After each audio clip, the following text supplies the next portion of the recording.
Hi everyone, my name is Melissa Fish. I'm a corporate and mergers acquisitions attorney and owner of Fish Legal Counsel. Today I'm going to be talking about the asset acquisition process. So there are three methods for acquiring a business. The first, asset purchases, which means you can specify the assets and the liabilities that you're going to be assuming in the purchase. The second is a stock purchase, where the assets and liabilities transfer by a matter of law. And the third is direct and indirect mergers, which is a topic for another video. So we are going to cover a general overview. We're going to talk about taxes. We're going to talk about how to prepare for sale. And finally, we're going to discuss the documentation required to effectuate an asset purchase. So asset purchases are fundamentally different from stock purchases in that you specify the assets and liabilities that you're going to buy. In a stock purchase, everything transfers over by default. So why does this matter? With an asset purchase, you're getting more flexibility, you're getting more control, and you are getting more protection because you are not going to assume any unknown or undisclosed liabilities. But the downside is that you are going to have to put in more time and effort. It is a more complex transaction because now we are really specifying the specific assets you're going to buy. And depending on the type of asset you're going to buy, there may be additional documentation that's required. So for example, if you're purchasing tangible assets, you're going to need a bill of sale. If you're purchasing real property, you're going to need a deed for recording. If we're talking about intellectual property, well, that has a whole other set of regulations that come along with it. And of course, you're going to want certain important contracts to come with the business. That requires an assignment and assumption agreement. And also, most business contracts have something called an anti-assignment clause, which means when the buyer wants to transfer that over into their ownership, you have to first get the consent of the other party to the agreement before you can actually transfer it. So let's talk a little bit about taxes. So every private acquisition generally is going to be a taxable transaction. This is because they do not have access to the main tax-free option that public companies have. So public companies can trade their stock on an exchange. So they're able to use stock instead of cash to buy a business. Sellers are perfectly happy with this. They can go onto the stock market, they can get cash for it, it's super liquid, it's easy to transfer. That is not the case in the private realm. Most private companies cannot just simply go out and sell that stock, so it is not a popular form of consideration in a deal, which means now you're talking about a taxable transaction.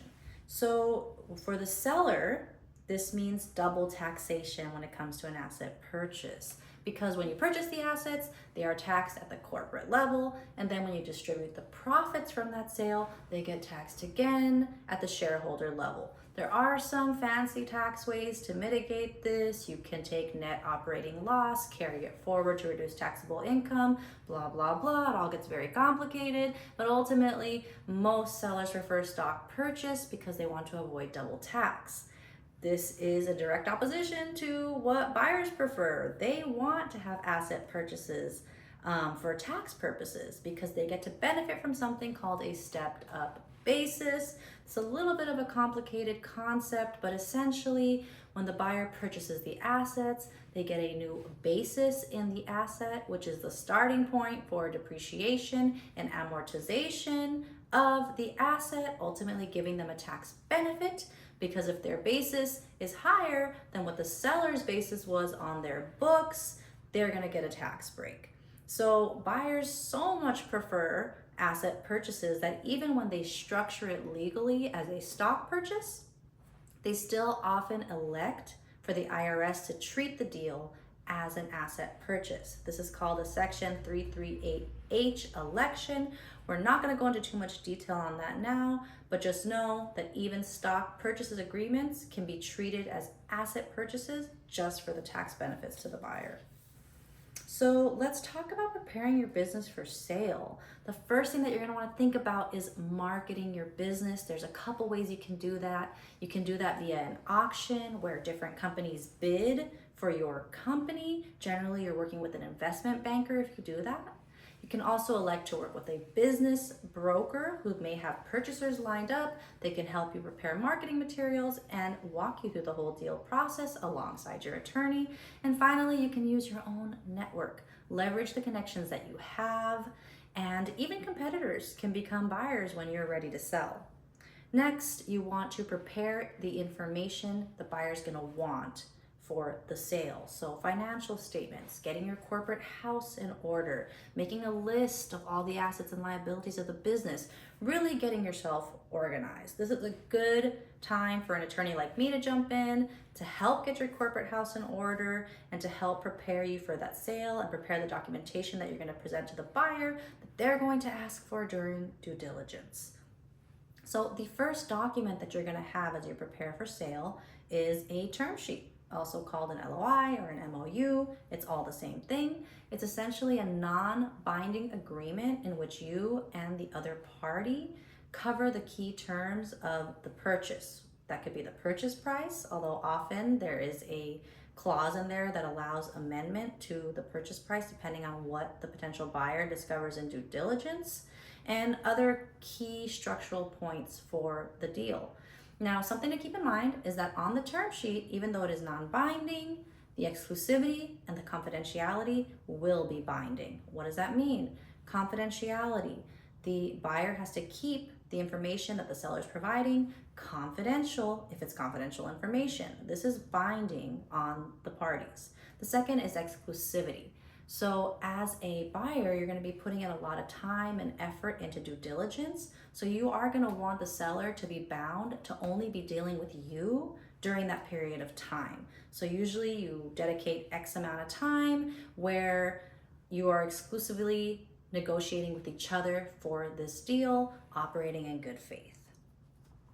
So other documentation that you're going to want to have as you move forward, once you are done with the term sheet, you're getting through due diligence, then we're moving into the fun part, which is the asset purchase agreement, where we're actually talking about binding terms now. So we're going to talk about the key terms of the deal. We're going to talk about how the assets are going to be transferred. We're going to talk about the purchase price, exactly how it's going to be paid, whether that's going to be with an upfront a purchase price payment that's later paid over time through revenues of the company, or if there's going to be earnout provisions, or if you're going to have a seller's note. All of these things are going to be determined, drafted into the agreement, and binding. So another thing is, here's where we're going to specify the assets, right? So you want to have your asset list at this point down tight. The buyer has done the due diligence, you know exactly what they're going to be purchasing, exactly what's going to be excluded, and we're also going to go through the process of allocating the purchase price. This means the overall purchase price is going to get divided for tax purposes and applied to certain assets in certain amounts. You're going to work with your CPA, with your tax professional, and with your M&A attorney to make sure that that allocation process is done properly, because it's going to have big implications on taxes for both parties. Also, reps and warranties. This is a big one. Most asset purchase agreements are going to have really thorough representations and warranties of the seller. These are basically promises that the seller is making about the status of the business, about the liabilities that it has, that there's no secrets or skeletons in the closet. And oftentimes buyers also will want indemnification provisions, which are basically statements that if you lie on the reps and warranties, you're going to be the one to cover the cost of that liability. So that's something to consider as well.